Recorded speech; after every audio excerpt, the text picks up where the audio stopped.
U.S. life insurance companies have reported an overwhelming and unexplainable increase in all-cause deaths among 18 to 49-year-olds. Along with that, there's also been an increase in certain medical diagnoses, such as miscarriages and Bell's palsy. Well, when I first started seeing these strange anomalies in the blood, it's just there's something different about the blood. All of these people that were dying, doesn't matter what they died of, they were having this unique, there's this unique change in the blood. I feel as though I am seeing something that could be causing their death. No one will see what I see.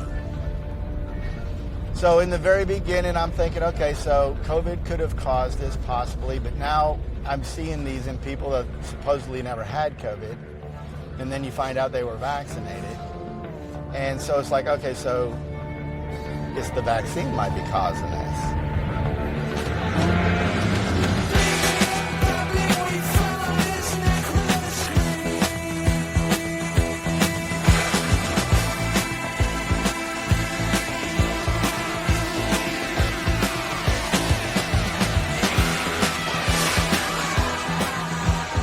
I wanted people to understand that we're in a fifth-generation warfare.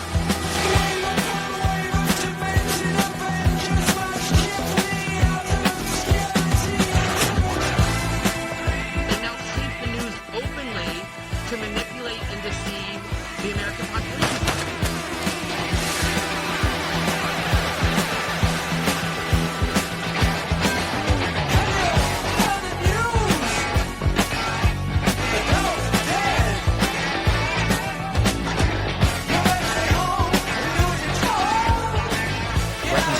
Destruction. But you don't believe in any conspiracy theory? Jane, what more can you tell us about the Sullivan Brothers building that's collapsed? Leap of science. And we're injecting them in little kids' arms. An 18-year-old health worker has developed blood clots after controversial piece of Bigfoot. Just days after getting their second COVID-19 vaccine, 2 teenage boys died in their sleep. Oh my God! A 9-year-old went to sleep in Eagle Mountain and never woke up. school cheerleader who died suddenly. Who knows? Young people are dying these days. You know, Matt and I are constantly talking about Malthusian theory. Malthusian theory, I know. I'm sure you are. It says it on one of the coffee cups I was given. You know, when I was at junior college, Chabot Junior College, we finished a history course, and the professor wrote up, you need to learn this word. He wrote up the word triage, which represented, I was told, the concept that eventually the world will have too many people in it in order to subsist on its own. And that stuck with me for a long time, and that's what Inferno is about. The quantum physics of overpopulation. In an instant, there could be too many people on the planet Earth, and actually the math does add up. Just give us a 20-second definition of Malthusian theory, which is amazing. Well, that's what I'm built for. I, Thomas Robert Malthus, have merely done you the service of stating the obvious, that the demographics of our situation equal death. Reverend Thomas Robert Malthus was a British demographer of the late 1700s and was the first to popularize the idea that there's simply too many people using up too much resources. How many cars, stereos, fancy bars? How many people could the world support? Well, it depends. It's a sliding scale. Malthusian ideology is often summarized in the following graph. Very simple graphs which project what's going to happen to the planet over the next 150 years if we don't do something drastic to stop it. It's an ideology, an eschatology. Here we can see a chart that looks at the total world population over the last several hundred years. And at first glance, this is a bit scary. And it spawned a new genre of fear that lasted for generations. The fear of overpopulation.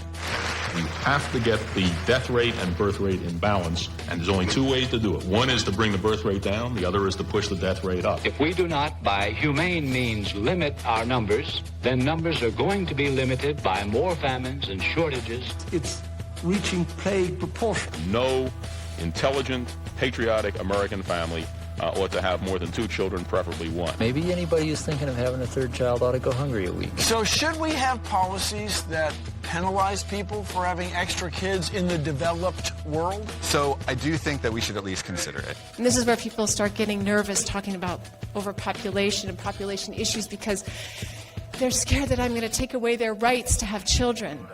It's the belief in a coming apocalypse and that it is you and I who are ushering it in.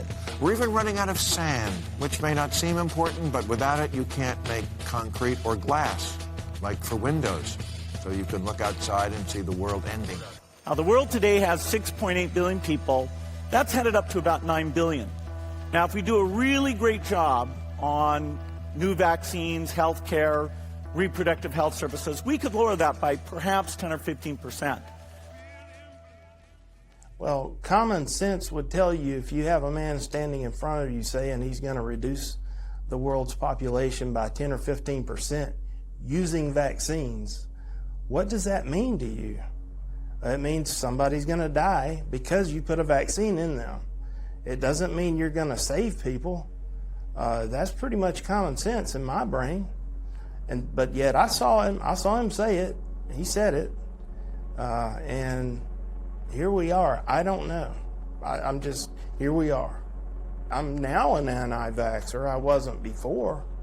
From what I've learned here with this and seeing what I've seen, not just in the funeral home, but, what everybody else has had an opportunity to see, I don't want to take any vaccine because I don't trust the pharmaceutical industry. I mean, I just buried someone recently who died suddenly.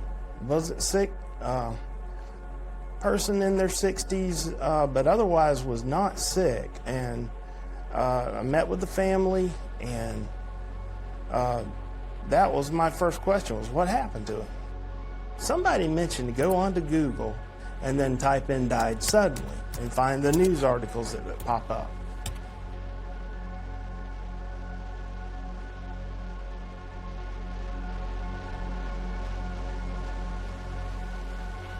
And lo and behold, here's a whole listing of people, of articles, of people within that last week who died suddenly. Younger people, older people, but a lot of younger people around the world. Famous people, athletes have just dropped dead without explanation. And it's like it's no big deal. It's like we just don't know. It happens. But no, it's not happened. It's never happened like this until now. My phone goes over and trying to make sure I don't miss something. I'm hoping that we can get one of those important calls. See, this is both from carotid and veins. Oh, look how thick that thing is. It's like the alien. Very similar. It came out, apparently I've got some of that's from a carotid artery and also some veins. So, whoa. Back around November of last year, of 2021, people were asking me, well, how many people are having these strange clots?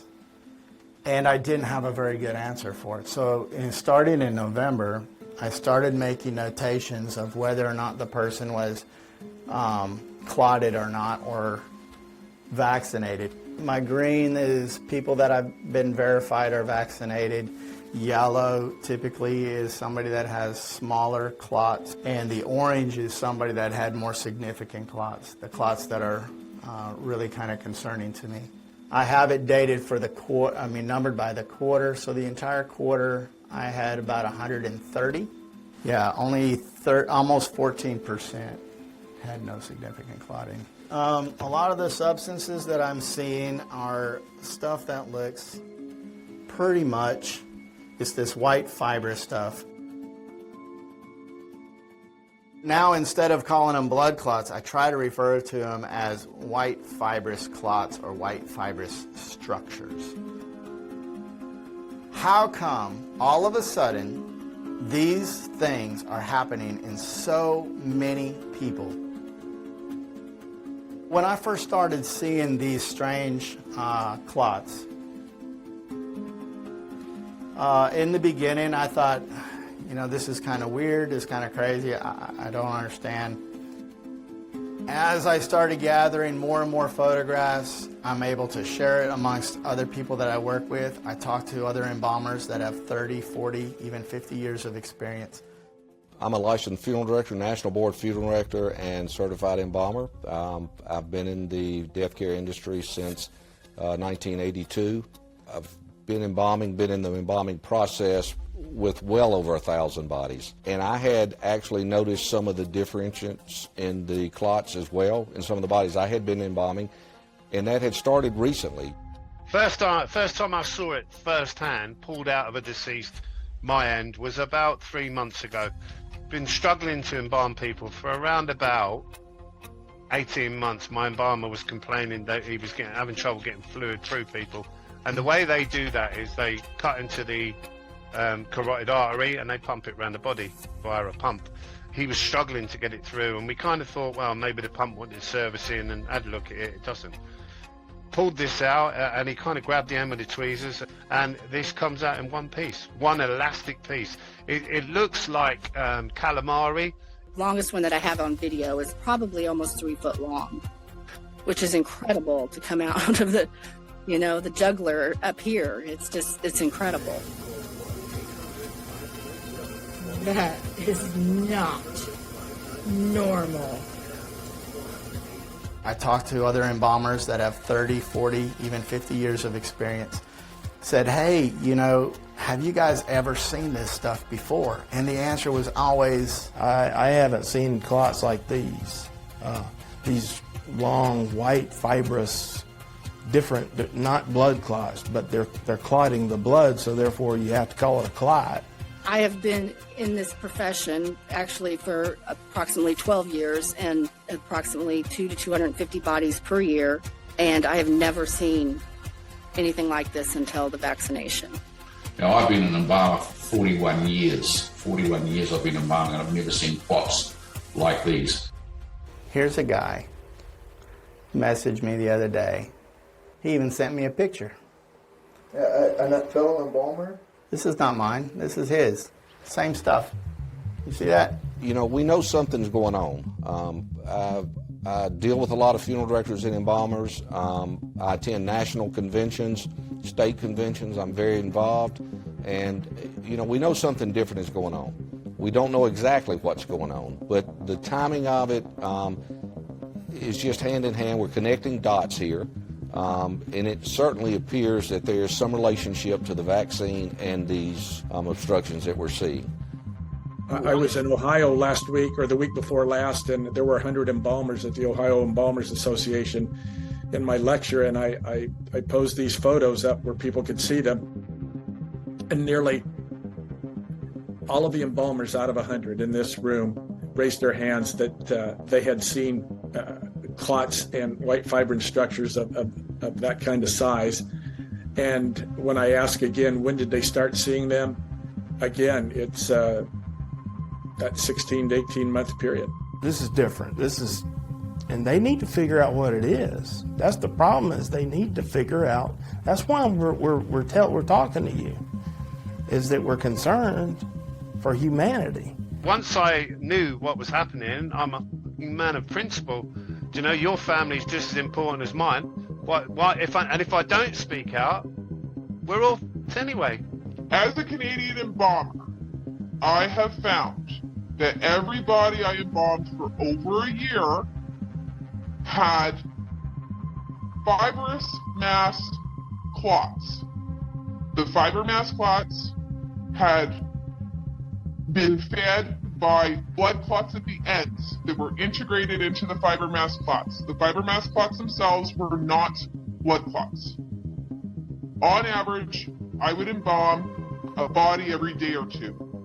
Every single body had them, and they were massive. When I was talking to Dr. Ken Thorpe, he was more concerned about the real tiny clots that he called microclots. And when I asked him about microclots, I was like, let me explain. Sometimes when I'm seeing the blood, it looks like the blood is dirty. Almost like it has little fine grains of sand, or almost like fine grains of coffee grounds. The reason why he's more concerned about those is because they will go undetected and they can get lodged up in capillaries and end up slowly starving organs of the oxygen that it needs. So what I did is I captured some blood that looked dirty. It's clouding it up, but see, I wanted you to see the specks that are floating around. There we go. It looks like rust. It does.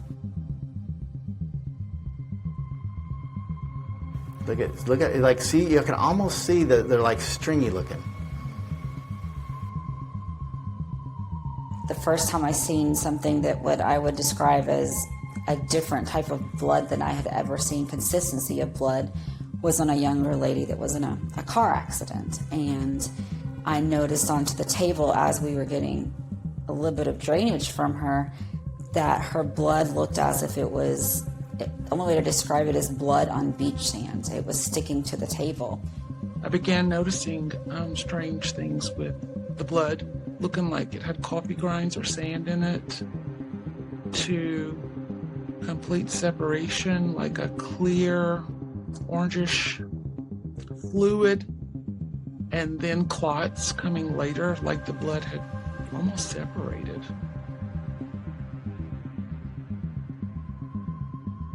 And of course, then there are the fibrin structures that we get, and it doesn't matter if it's a young or old person.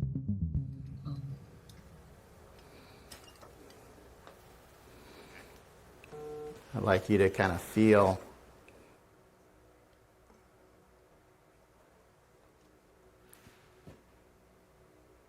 Yeah. You can kind of hold on. It's like to a rubber band almost. Yeah, like a rubber band or like calamari. So of course that explains people stroking out. Like, and that was my concern in the very beginning of all this.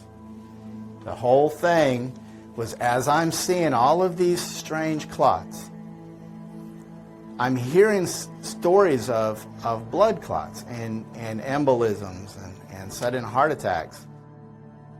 Scientists say there has been an increased rise, a sharp rise, in unexplained deaths during the pandemic, deaths that are not listed as COVID-related.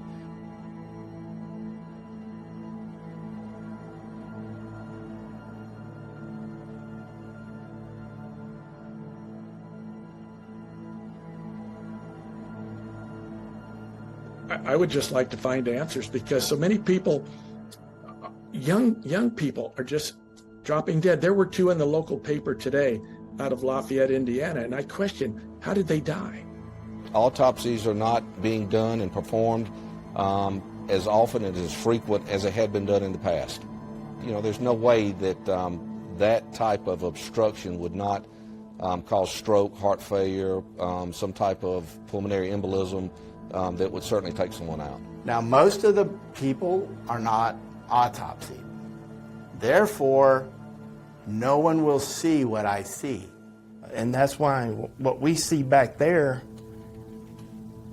people need to know. Nobody will know unless we tell them what we're seeing, because it happens, and then you have a visitation and a burial, and it's over. I feel as though I am seeing something that could be causing their death. And the dead can't speak for themselves, so therefore, the only way to bring this forward is like, I have to speak for them.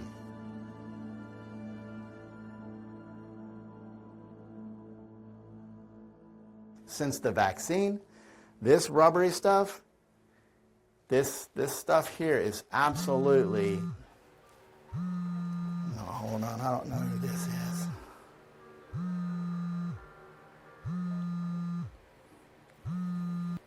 Hello? Yes. Okay. I'll be there as soon as I can. I'll be there as soon as I can. I'll give you a call shortly. All right. Bye. Okay. Well, it looks like I got to go to work. So maybe you guys can come with me and we can talk along the way. That they would let us shoot. I've been trying to warm people up to the idea of doing it. So maybe we just go ahead and try to go up there, and I'll give them a call as we're on our way and see what they say.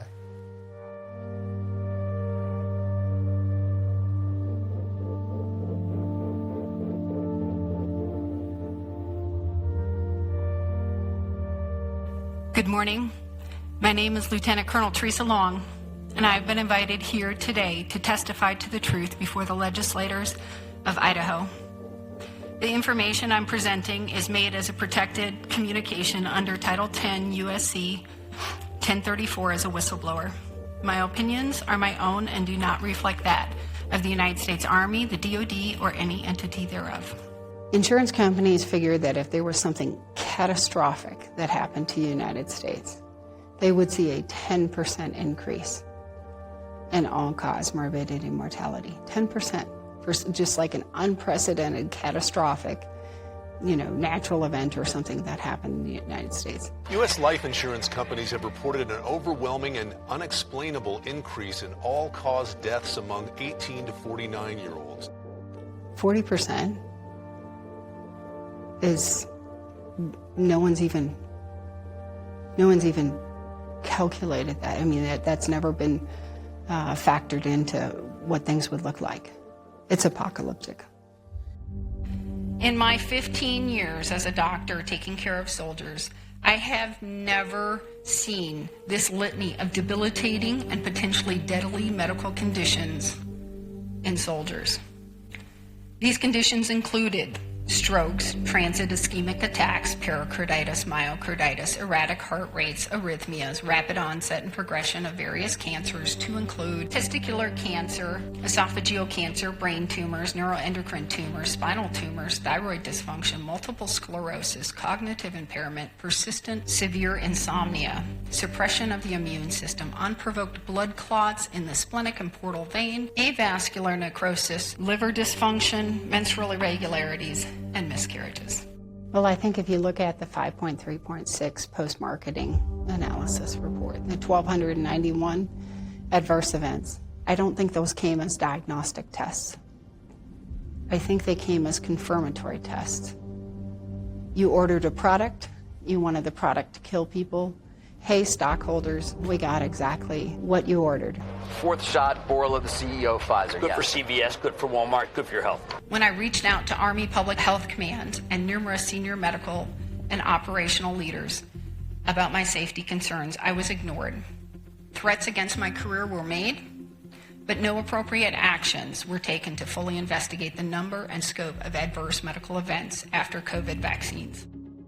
What I was here today to speak about truly was the weaponization of public health. Oh, I forgot to mention, I'm also a whistleblower. That's my... That person right there called me one day. I called her, I can't remember, it was an email. And she said, have you seen the DMED system? Have you seen what it's up? And I'm like, I'm working on the border. I'm trying to stop 12,000 people from coming across this border a week. And she said, well, take a look at it.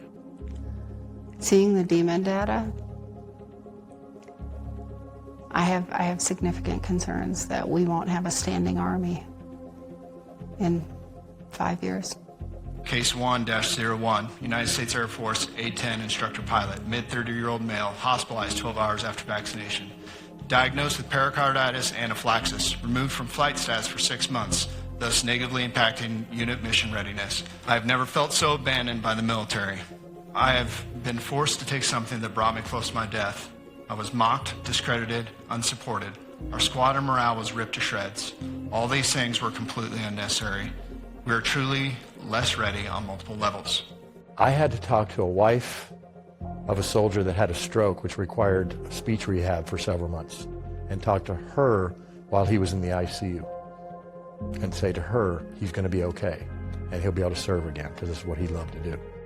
Back in September 2021, I submitted an affidavit in the Robert V. Austin case in which I outlined how the DoD was violating its own risk management process in their push to mandate the vaccine of every member of the armed forces with an experimental vaccine. After my testimony was made public, the DoD made no effort to investigate my safety concerns. I got contacted by Attorney Tom Renz over the weekend, who represents some whistleblowers within the Department of Defense. I have declarations from all three. The state is under penalty. This is under penalty of perjury. We intend to submit this to the courts. We have substantial data showing that we saw, for example, miscarriages increased by 300% over the 5-year average, almost. We saw almost 300% increase in cancer over the 5-year average. Cancer is not being talked about except for by Dr. Ryan Cole. Thank you, doctor. I was the first pathologist in the world to say, guys, we're seeing an uptick in cancers. That toxic spike protein has so many mechanisms that allow cancers to wake up, and certain cancer genes that it binds to and promotes mechanisms. Everywhere I go, radiologists, interventional radiologists, oncologists, cancer surgeons like I met today, cancer, cancer, cancer, 30-year-olds, 20-year-olds, 40-year-olds, reactivated or second shot, third shot, month later, breast cancer, stage 4 everywhere. We saw, this one's amazing, neurological. So neurological issues which would affect our pilots. Over 1,000% increase. 1,000. 10 times. That's 10 times the rate, and obviously that 83,000, 82,000 per year to 863,000 in 1 year. Our soldiers are being experimented on, injured, and sometimes possibly killed. Senator Johnson looked in the camera and said, the Department of Defense, the Biden administration is on notice. They must preserve these records, and this must be investigated. And within 24 hours, that system that is run by the Defense Health Agency was shut down. This is the bottom line up front. This is the weaponization of our healthcare system. These are done in acts by legislators. These all started a long time ago. Some could say in biblical times with good and evil. If we think that there are not nefarious actors in the world and people that work for principalities and dark places, if we think that, we're fooling ourselves, right? Because that's where we're at. 1974, Henry Kissinger put out a paper that said we need to decrease the world population. And that's when the globalists kicked in. We've got to stabilize the population. When I was born, there were so what's wrong with the population? I mean, with too many people. That's why we have global warming. We have global warming because too many people are using too much stuff. Our book, Limits to Growth, was the first concrete effort using a computer to look at trends that unfold over decades, even a century. We were trying to understand long-term physical demands on the planet. And in the 70s, we were thinking that probably in the period 2010 to 2030 was when the planet would start to encounter limits. Here is what Dr. Meadows' computer shows. Since the year 1900, the Earth's resources, there at the top of the chart, have been steadily used up as population, food consumption, and production of goods have soared. Ahead of us, sometime after the year 2000, this computer study foresees calamity. Resources drop more steeply, and food and production follow suit. Population continues to expand for perhaps one more generation, then collapses calamitously as deprivation takes hold. Now, 11 billion people, still a lot, but the good news is that the faster we improve health, the faster family size goes down. The World Economic Forum, you have Klaus Schwab and George Soros and Bill Gates. They talk about depopulation. They talk about all of these kind of utopic ideas that they have. The United Nations Sustainable Development Goals are 17 targets we must meet by 2030 to ensure decent lives for all on a healthy planet. Right now, it's expected we will fail. One reason for that is the growth in our global population. We have a golden opportunity to seize something good from this crisis. COVID-19 also helped legitimize instruments of control. It's a deep, systemic, and structural restructuring of our world. Therefore, we have a unique but rapidly shrinking window of opportunity to learn lessons and reset ourselves on a more sustainable path. This pandemic has provided an opportunity for a reset. This is our chance to accelerate our pre-pandemic efforts to reimagine economic systems that actually address global challenges like extreme poverty, inequality, and climate change. Also be clear, the future is not just happening. The future is built by us. Those people definitely have had tremendous influence and sway in this whole thing. And that is why they seemingly know how to hold these events and almost perfectly predict what's going to happen. The Event 201 scenario is fictional, but it's based on public health principles, epidemiologic modeling, and assessment of past outbreaks. Accelerate our pre-pandemic efforts to reimagine economic systems that actually address global challenges like extreme poverty, inequality, and climate change. Also be clear, the future is not just happening. The future is built by us. Those people definitely have had tremendous influence and sway in this whole thing.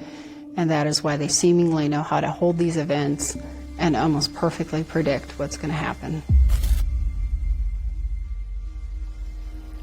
The Event 201 scenario is fictional, but it's based on public health principles, epidemiologic modeling, and assessment of past outbreaks. An outbreak that circles the globe and affects people everywhere. In other words, we've created a pandemic that could realistically occur.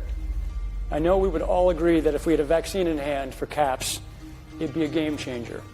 A majority of Americans expect a vaccine to be available within 2 months, and 65% of those polled are eager to take the vaccine, even if it's experimental.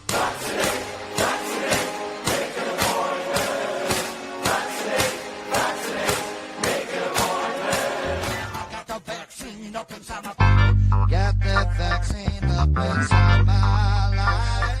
Will we get our dose? Just please hurry. I got nothing. And come on, vaccine. Trust in your healthcare. Stay alive. Time for us to trust and not debate. The vaccine, believe it's safe to take.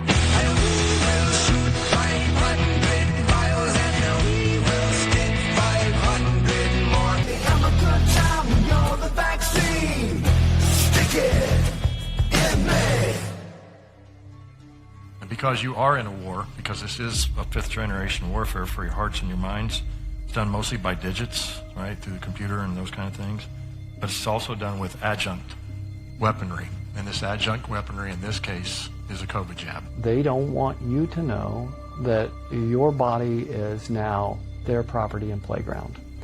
And they will do with you what they feel like doing to you. And they will destroy your life if you don't take a lethal needle in your arm. And it's the new bullet, it's the new missile, it's the new form of warfare. You don't need to fire a bullet and win a war. I wanted people to understand that we're in a fifth generation warfare. Fifth generation is for the heart and the mind. The United States government has been engaged in psychological operations on its own citizens for over 60 years. MK Ultra and Operation Mockingbird are just two of the declassified programs designed to manipulate the minds of Americans and the world. The majority of these operations occur in plain sight, with the purpose of gaslighting and undermining those who seek the truth and pose a threat to the agenda of the global elite. Just kidding, you conspiracy theorists. The government would never lie to you. Read my lips. Thank you.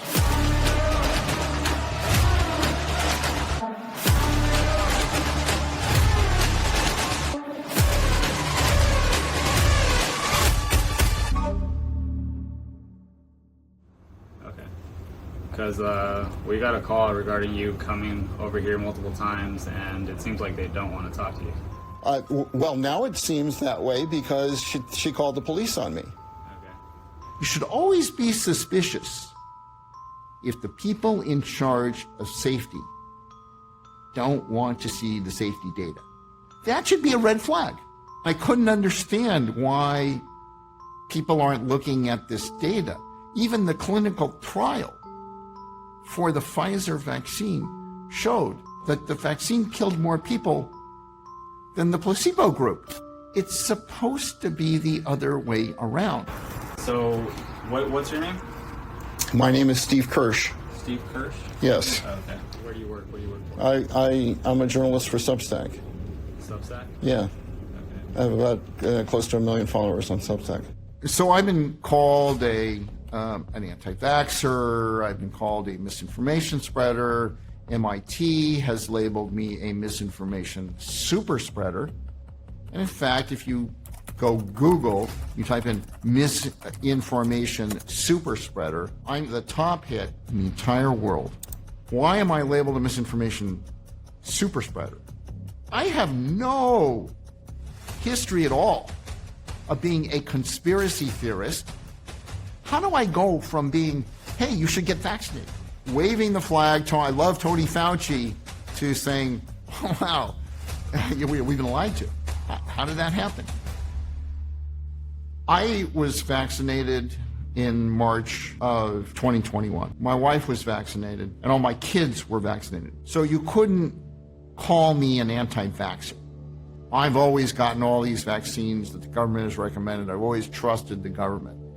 And then I started hearing stories from my friends. So one person said that she asked me if the vaccines were safe, and I said, of course they're safe. And I said, why are you asking me this question? I mean, like, have you not turned on the news? Like, where have you been?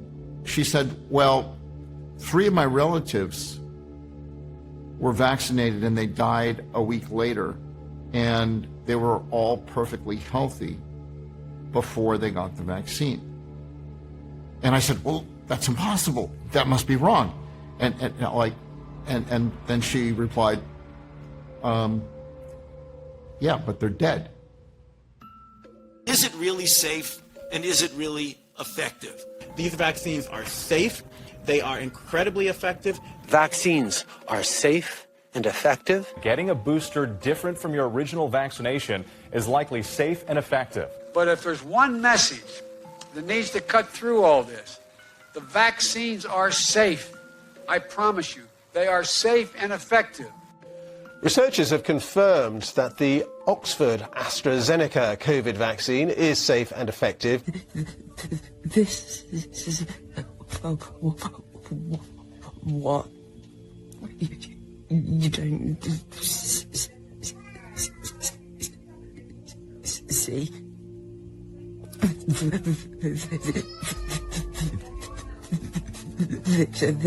This.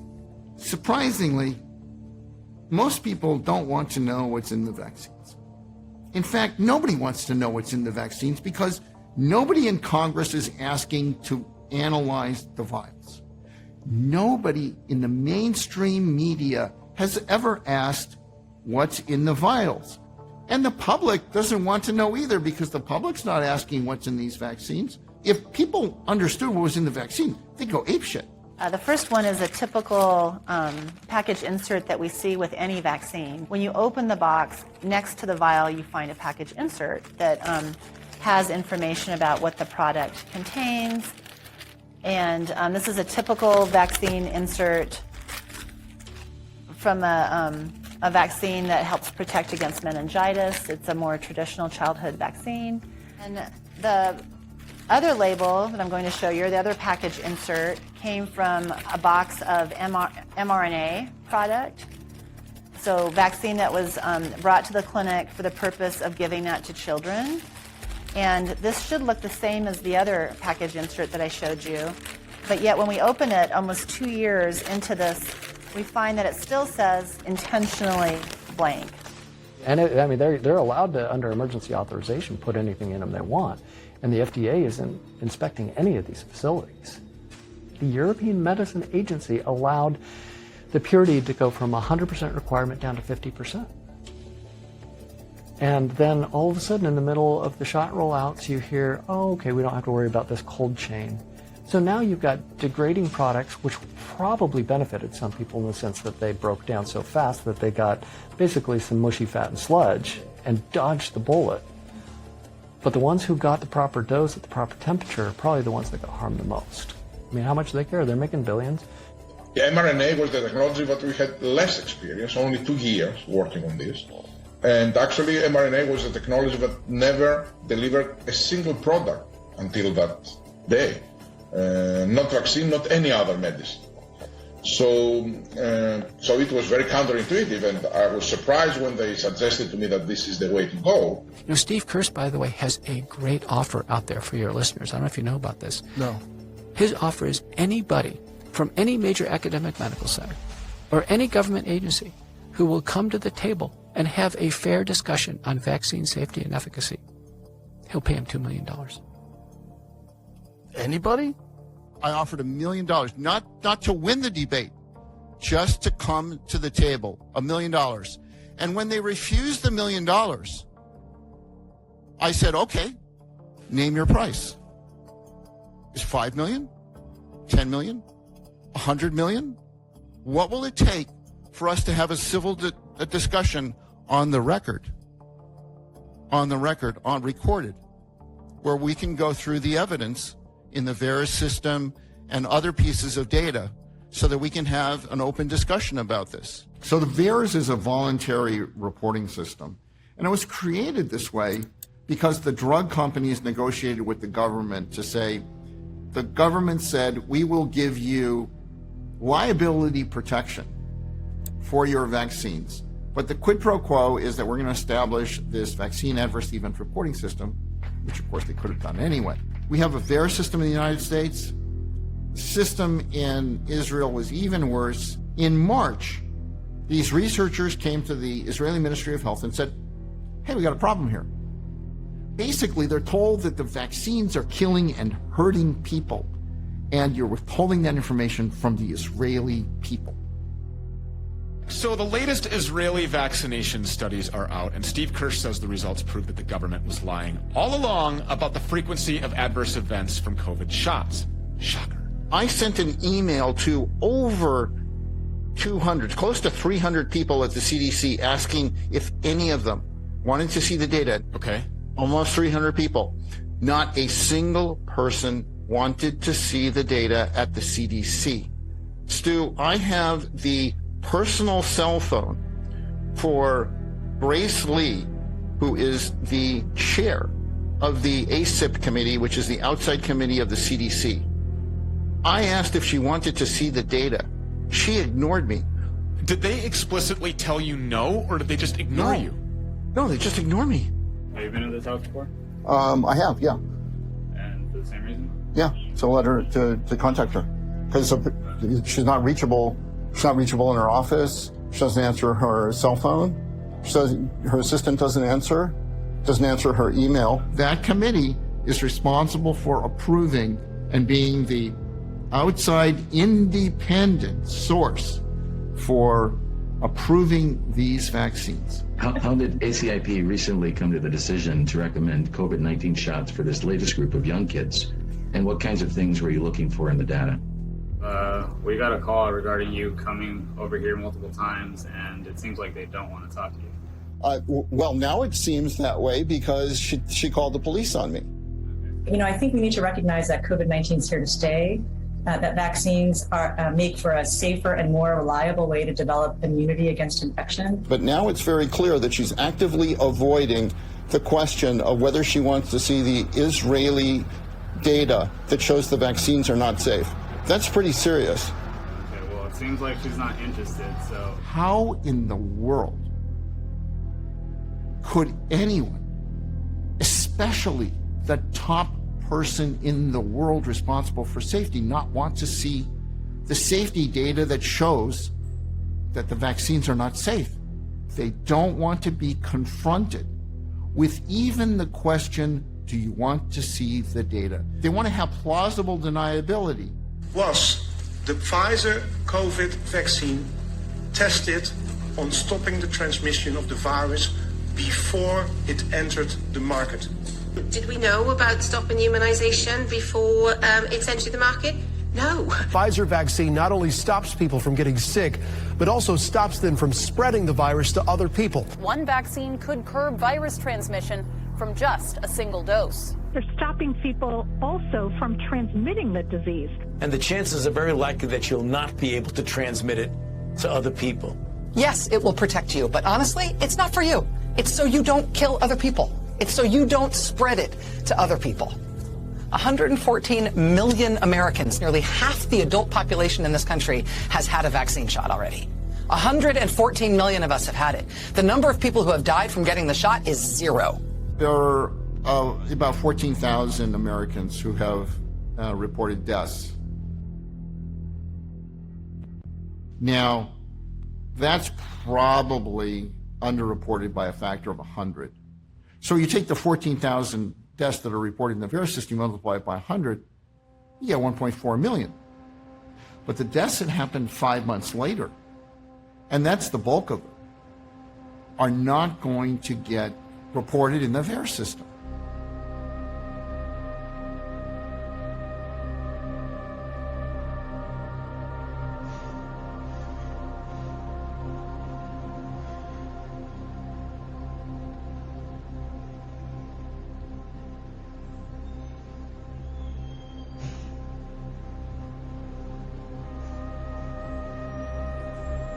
An elderly woman has died in what's believed to be South Australia's first case of fatal blood clotting caused by the AstraZeneca COVID vaccine. Investigation is underway tonight over whether a local man suffered blood clots as a result of getting the Pfizer vaccine.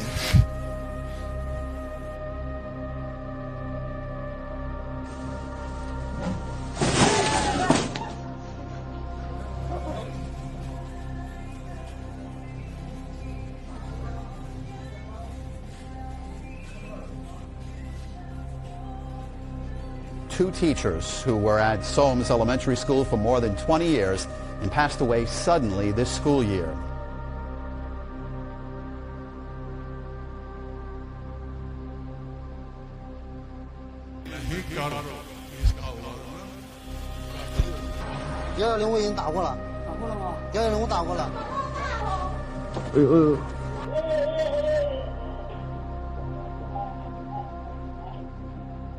Therapeutic Goods Administration is calling for calm following the deaths of 2 people in our state who received the COVID vaccine.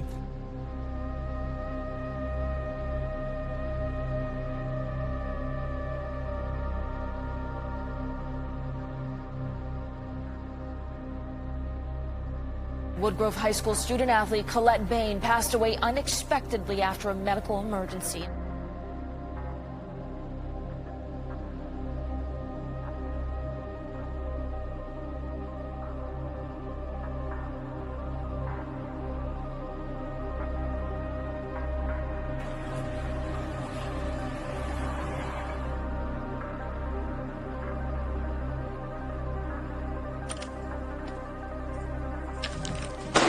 A 20-year-old nursing student died of cardiac arrest 1 day after getting the mandatory. The 16-year-old had a cardiac arrhythmia. High school cheerleader who died suddenly. Conclusions over the death of a woman from blood clots after receiving the A COVID Queensland man is in vaccine. intensive care tonight, suffering a blood clot after receiving his AstraZeneca Tonight, vaccine. over Whether a local man suffered blood clots as a result due to a blockage in an artery. With medical experts confirming the death of a Central Coast woman is likely linked to the jab.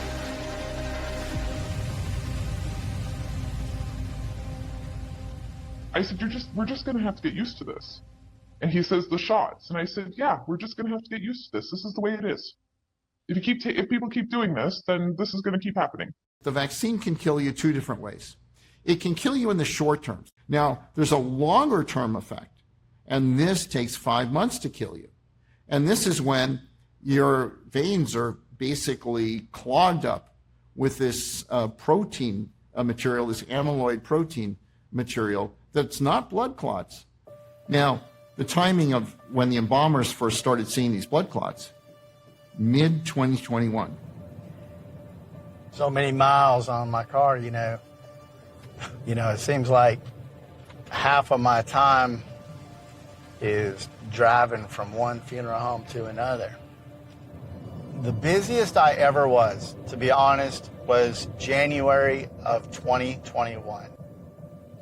Now, I didn't even think about it being related to the vaccine at all at the time. Looking back, I say, no wonder they died of a heart attack or a stroke or some kind of a pulmonary embolism, because you can't live with this stuff in you. Probably do about 160 funerals a year. So I've been waiting for a young person that died suddenly, who'd also had a post-mortem, and then the family had asked me to embalm. So there are 3 planets that needed to align. And this poor guy of 30, he was full of it. It was hanging out of him like spaghetti. This one here came out of the aorta from the heart. They take the shape of the vessels that they're growing in, totally, and they gradually fill the vessels as they grow. And these, obviously, that's what's killed him.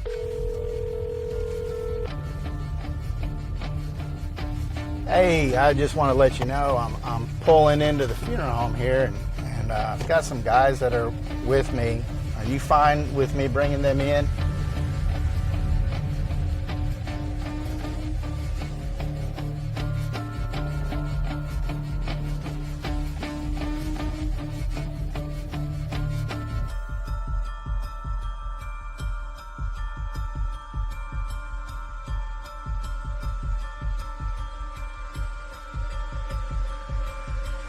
This is the iliac artery. And this clot coming out of the iliac. Normally we don't see clots in the iliac, in an artery. Usually they're in veins.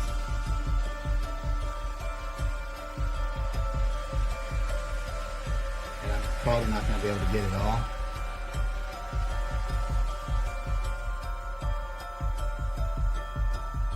This is not normal.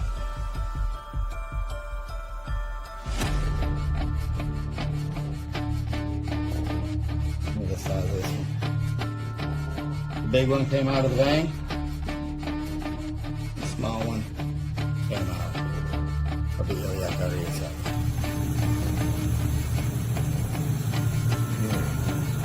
Wow.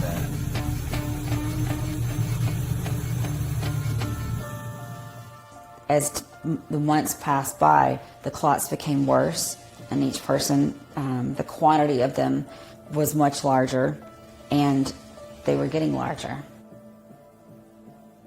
We were doing an injection and drainage into the common carotid artery, and we were getting fluid in, and then all of a sudden it just stopped. We could not get any more fluid. We were not getting any drainage of any type. Look at that. Oh, watch out. It's going to spurt. That's a monster. Holy Jesus. Come on. I believe the only way that a medical doctor could see this in the body is if they actually went internally into the body. So this is coming out of a beating heart, all right? Look at this, tell me if it looks the same way.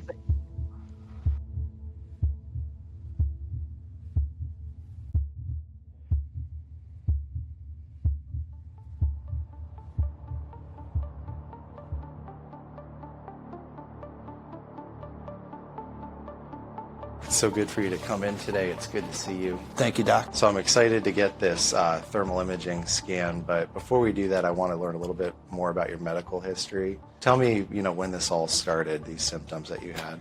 Early August of this year, my legs started swelling. I was getting a lot of pain from the crotch area all the way down to the ankle.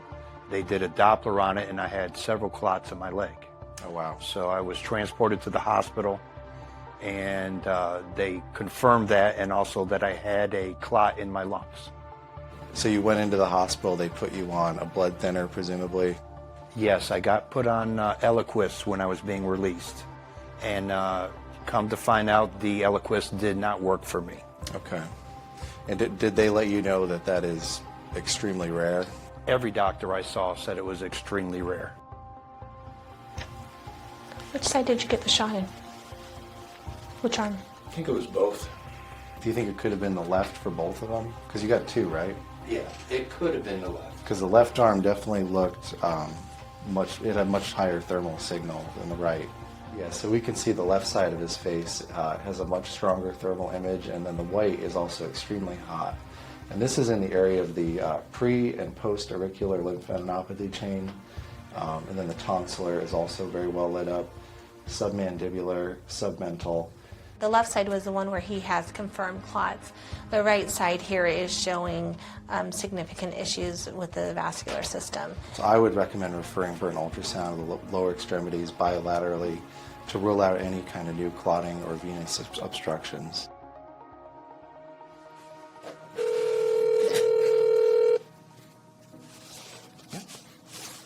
Hello?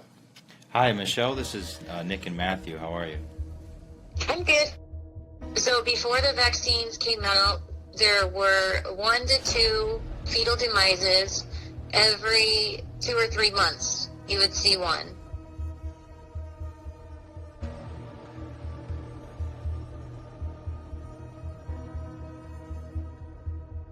I finally had enough when I got this email the other day. It said that there was a record number of fetal demises and that there were 22 of them in 1 month. And in this email, it said that it's projected to increase each month. The fetal demise in mothers, gestational mothers, in that 22 to 26 week period. I had a run of that in my funeral home, and 5 of the 6 were vaccinated. The other had remdesivir, and they all lost their infants. We're just seeing a fridge full of babies, but we're not actually doing the funeral. So that's it's a mystery to me as to where these babies are going. So you're saying there's more fetuses in the refrigerators now than there was prior to 2021? Yeah, I'm saying there's more fetuses now in the refrigerator than I've seen ever before. I've been doing high-risk obstetrics for 43 years. I see a vast number of patients a year. I don't know of any other maternal fetal medicine physician in this country that sees as many patients as I do by ultrasound. At one point in time this year, I was on track to see 9,000 high-risk OB ultrasounds. So I know what's going on, and I've seen death and destruction like I've never seen before. The stillbirth rate is measured in terms of live births per 1,000. And really, it's come down in my career from about 10 to about almost 5.8 or 6.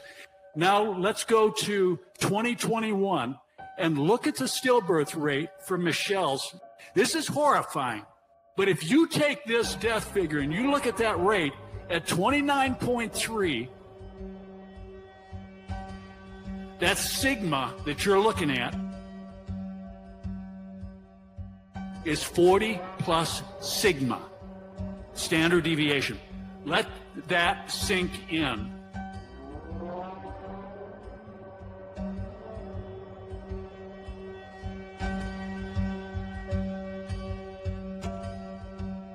This is from Waterloo, Canada. 83 stillbirths, about 4,000 deliveries. That exact same thing you saw with Michelle's.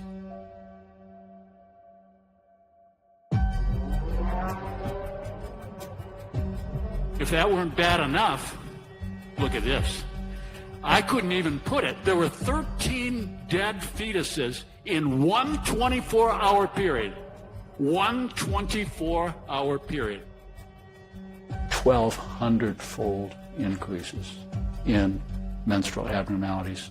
And then when we get into pregnancy, we're looking at a substantial increase in miscarriages, in birth defects, a substantial risk of fetal cardiac arrhythmia, fetal cardiac malformations, significant fetal growth slowing, significant reduction in amniotic fluid, fetal cardiac arrest. Are you saying babies are having heart attacks in the womb? Yes. The vaccine causes a significant inflammatory effect. 3 different safety monitoring systems. Again, they found no significant safety signals for the mother or for the fetus, because we have to remember in obstetrics we're dealing with 2 patients. So no increased risks to be vaccinated while pregnant. Anything that causes inflammation in my business in my area of expertise causes damage, injury, death, and destruction in pregnancy. We've known that for half a century. On March 1st, the FDA released the first round of thousands of pages of data submitted by Pfizer for review of their COVID-19 vaccine. It's the 5.3.6 post-marketing analysis of the adverse events in which they outlined that 83% of all pregnant women who got vaccinated ended up with a dead baby. They had 270 pregnancies. They could not account for what happened to 238 of those pregnancies. And the remaining pregnancies resulted in a dead baby. And they only had one normal outcome. And originally the documents were going to take 55 years to be released, but because of a court order, we'll get all of the documents by year's end. Thank you for the floor, Mr. President. Honorable National Assembly, in January this year, something happened that has not happened for decades. The birth rate fell by 20% compared to the same period last year. Choba Getot, researcher at the KRTK Institute of Economics, points out that this drastic decline came just 9 months after the COVID mass vaccinations began in Hungary. Now, I will say, a friend of mine, she just told me this the other day, her mother had volunteered at the hospital prior to COVID. So they called her and said, hey, would you come back in and volunteer? And she volunteered obstetrics, right, babies. So she said, yeah, all right. So they retrained her, and then they called her back and said, I guess there's no point in you coming in. We're not having any babies born. I never pass up an opportunity when I see a newborn baby. I stop and I drink it in. Because my heart aches to think that seeing a newborn baby may become one of the rarest things. And I want to be wrong. I hope I'm wrong. But so many people have taken this. There's nothing as close to seeing the face of God as seeing a newborn. And you have just evil that is destroying that. And my heart hurts for God. Like, you could give people all of this.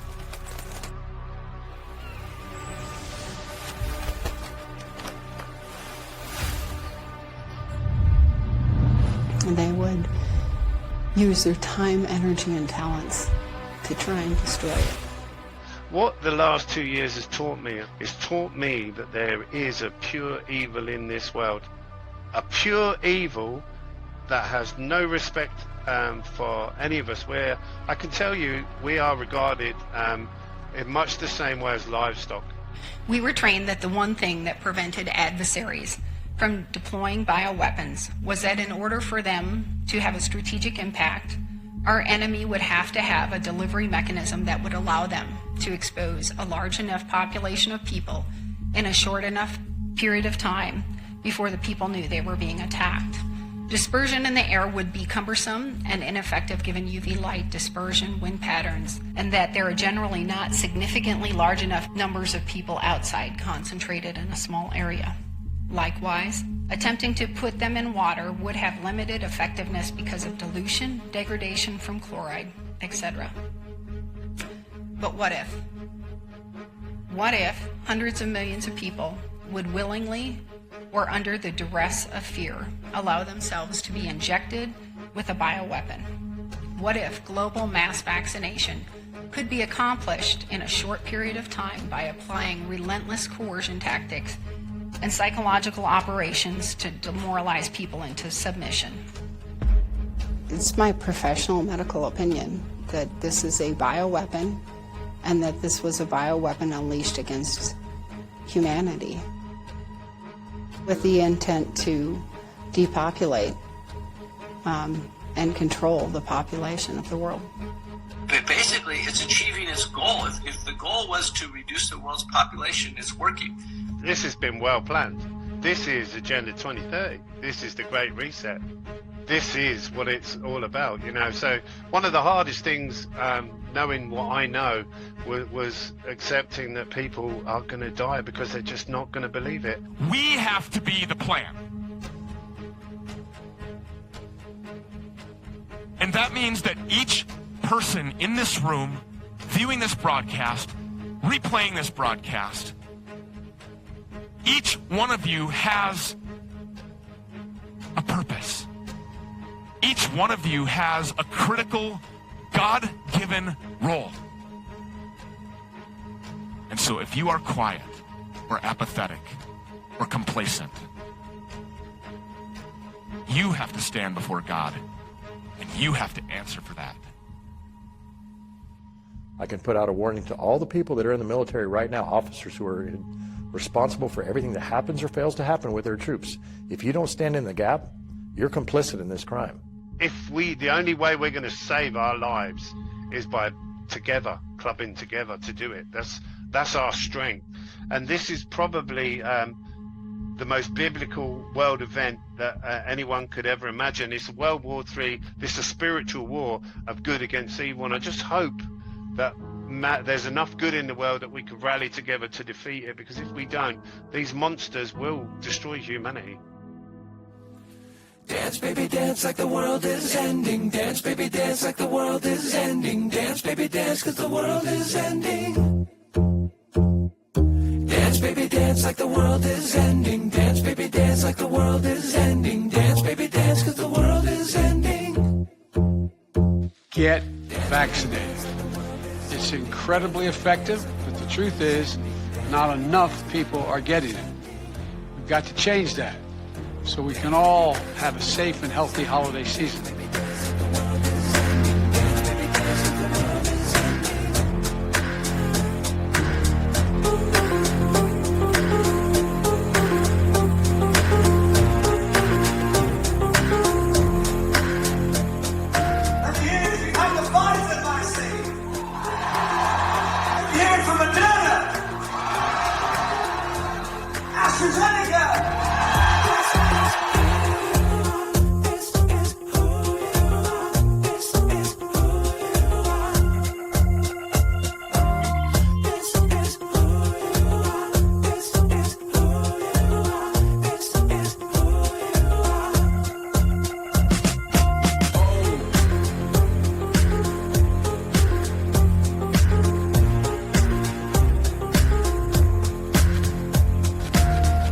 People who are not getting vaccines, who are believing the lies on the internet instead of science, it's time to start shaming them. If you refuse to be vaccinated, you shouldn't get the same rights as people who've been vaccinated.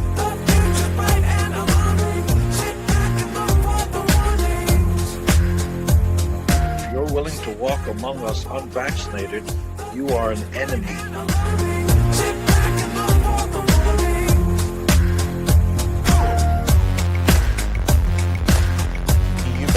That choice doesn't seem so tough to make. Vaccinated person having a heart attack? Yes, come right on in. We'll take care of you. Unvaccinated guy who gobbled horse goo? Rest in peace, Wheezy.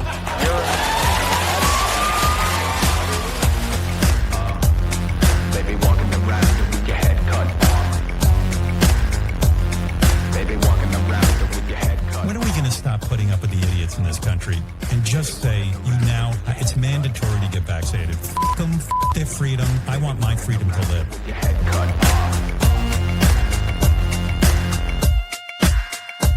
Vaccine, vaccine, vaccine, vaccine. I'm begging of you, please don't hesitate. Vaccine, vaccine, vaccine, vaccine. 'Cause once you're dead, then that's a bit too late.